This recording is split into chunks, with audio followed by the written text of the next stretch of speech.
Hello అండి, welcome to my channel. నేను వారానికి సరిపడా కూరగాయలు తెచ్చుకున్నాను. లాస్ట్ డే వచ్చే వరకు అయిపోయినాయి.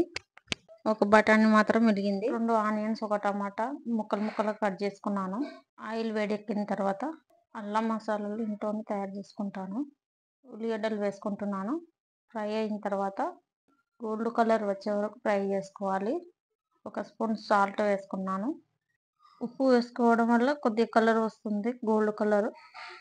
బఠానీ వేసుకున్నాను. ఫ్రై అవ్వనివ్వాలి, పచ్చి వాసన అంతా పోవాలి, అప్పుడైతేనే బాగుంటుంది. టమాటా ముక్కలు వేసుకొని ఫ్రై చేసుకున్న తర్వాత కొద్దిగా పసుపు వేసుకోవాలి. అల్లం వెల్లుల్లి పేస్ట్ వేసుకోవాలి.